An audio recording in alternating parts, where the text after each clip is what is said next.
జూపల్లి రాజారావు గారిని వేదికను అలంకరించారు.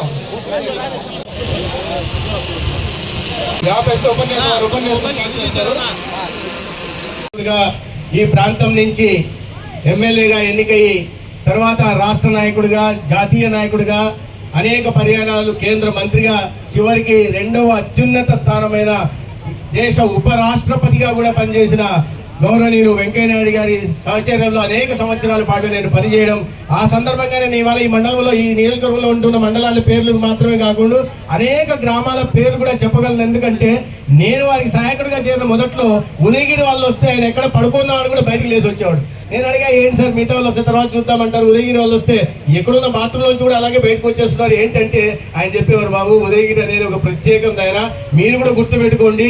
ఎందుకంటే సగం పైన పని మీరు చేయాల్సి ఉంటుంది. వచ్చిన వాళ్ళని రిసీవ్ చేసుకోవడం, వాళ్ళ పనులను వినడం, వాటి పరిష్కారం చేయాల్సిన పని నేను మీ పరిధిలో చేయాల్సింది మీరు చేయండి, మిగతా నా దగ్గర తీసుకురాని.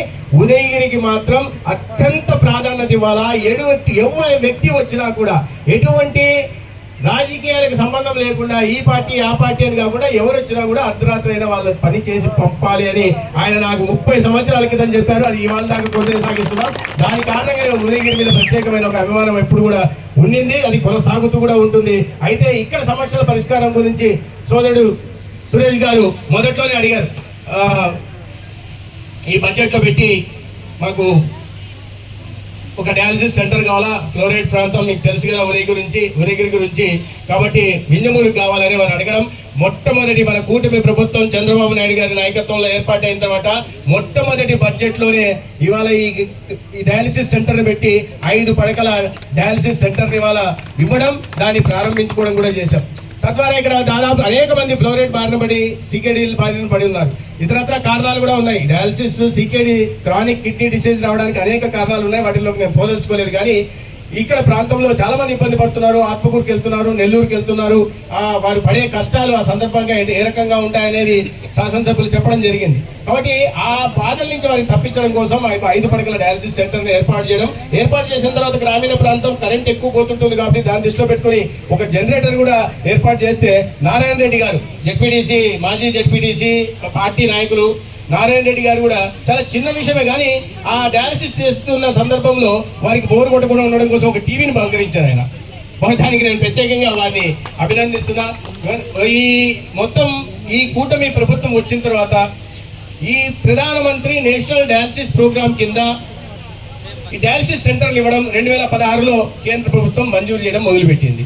2016 నుంచి 2024 దాకా రాష్ట్రంలో 42 డయాలసిస్ సెంటర్లు మాత్రమే వస్తే, గత 5 సంవత్సరాల్లో 21 డయాలసిస్ సెంటర్లు మాత్రమే వస్తే, మన కూటమి ప్రభుత్వం ఏర్పడిన తర్వాత గౌరవనీయులు చంద్రబాబు నాయుడు గారి ఆదేశాల మేరకు కేవలం 10 నెలల్లోనే 18 డయాలసిస్ సెంటర్లను రాష్ట్ర వ్యాప్తంగా మంజూరు చేశారు.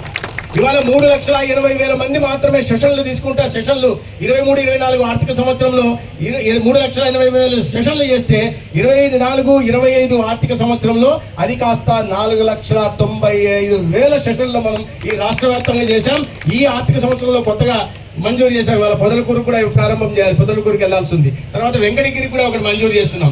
అంటే మనం 18 మంజూరు చేస్తే దాంట్లో ఈ ఉమ్మడి జిల్లాలోనే 3 డయాలసిస్ సెంటర్లు ఉమ్మడి జిల్లాకే మంజూరు అయ్యే విషయాన్ని నేను ప్రత్యేకంగా తెలియజేస్తాను. 13 జిల్లాలు ఉంటే ఉమ్మడి జిల్లాలు, ఇక్కడ ఈ ప్రాంతానికే ఒక్క ఉమ్మడి నెల్లూరు జిల్లాకే 3 డయాలసిస్ సెంటర్లు మంజూరయ్యాయి. ఆయన అనేక సమస్యలు ఉన్నాయి, వాటిని తీర్చే దిశగా ప్రయత్నం చేస్తాం.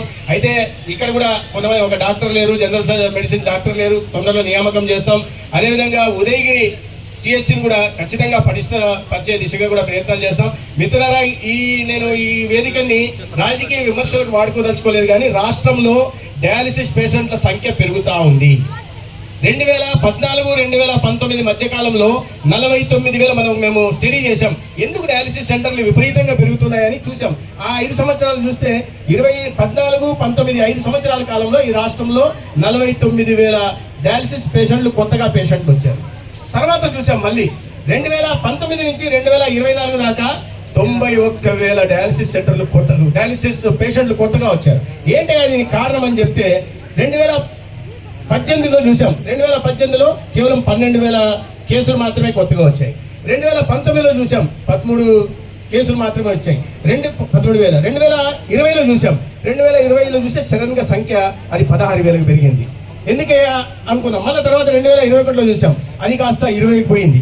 తర్వాత 2022, 2023కి చూస్తే అది 22.5కు పోయింది.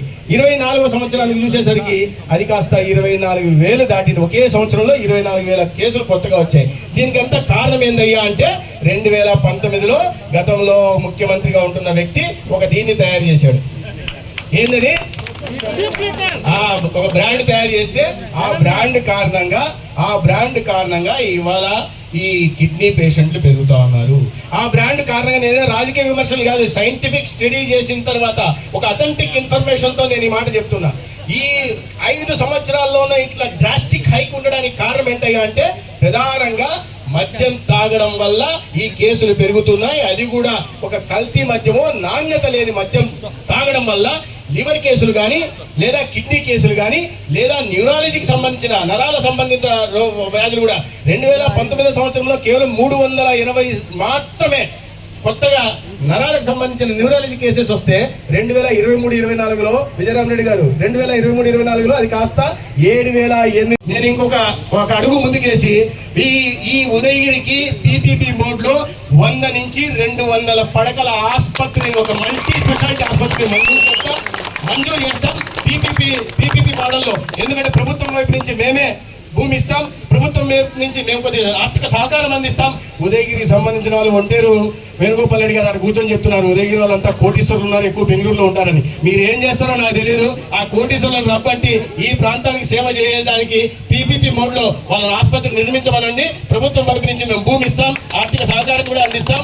ఎన్టీఆర్ వైద్య సేవ కింద ప్రతి ఒక్కరికి కూడా మల్టీ స్పెషాలిటీ ఆసుపత్రుల్లో పేదలందరికీ కూడా ఎవరికైతే ఆరోగ్యశ్రీ కార్డు ఉందో, ఎవరికైతే ఆయుష్మాన్ భారత్ కింద ప్రధానమంత్రి జన ఆరోగ్య యోజన కార్డు ఉందో వాళ్ళకి 25 లక్షల దాకా ఎటువంటి ఖరీదైన వైద్యాన్ని కూడా ఉచితంగా ఉదయగిరి ప్రాంత ప్రజలకు అందిస్తాం. అత్యంత వెనుకబడిన ప్రాంతమైన ఉదయగిరికి ప్రభుత్వం తరఫున మేము చేయగలిగింది. అందుకని ఎమ్మెల్యే గారు మీరు వెంటనే ఒకసారి మాట్లాడిన తర్వాత కలెక్టర్ గారితో ఆర్డీఓ గారితో మాట్లాడి తొందరలోనే ఆర్ఎఫ్పీ కూడా పూర్తి చేయడం, రిక్వెస్ట్ ఫర్ ప్రపోజల్ కూడా పూర్తి చేస్తున్నాం. రాబోయే 3 నెలల్లో ఖచ్చితంగా ఉదయగిరికి మీరు 100 పడకలు పెట్టుకుంటారా పెట్టుకోండి, 150 పెట్టుకుంటారా పెట్టుకోండి, 200 పెట్టుకుంటారా పెట్టుకోండి, 300 వరకు కూడా పెట్టుకోవడానికి అవకాశం ఉంది. కానీ ఈ ప్రాంతానికి 150 పడకల ఆసుపత్రి ఉదయగిరికి పెట్టుకుంటే ఈ ప్రాంతానికి నాణ్యమైన వైద్య సేవలు ఖచ్చితంగా అందుతున్నాయి. ఎంత తొందరగా మీరు భూమి చూసి ప్రతిపాదనలు తీసుకొస్తారో అంత తొందరగా ఆసుపత్రిని మంజూరు చేస్తాం. పెద్ద నాయకులంతా స్టేజ్ మీద ఉన్నారు.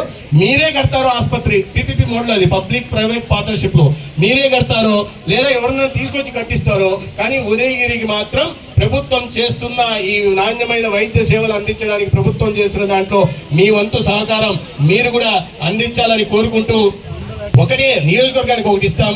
మీకు ఎక్కడ అనుకూలంగా ఉంటుంది, ఏది సెంటర్లో ఉంటుంది అనుకుంటే అక్కడ పెట్టుకోవాలి. ఎందుకంటే పేషెంట్లు రావడానికి పోవడానికి కూడా మీరు నియోజకవర్గంలో మీరు నాకు నా జలదంకి దగ్గర కదా అని జలదంకి పెట్టుకున్నారనుకోండి, ఉదయగిరి వాళ్ళు వచ్చేసరికి ఆరిపోతారు.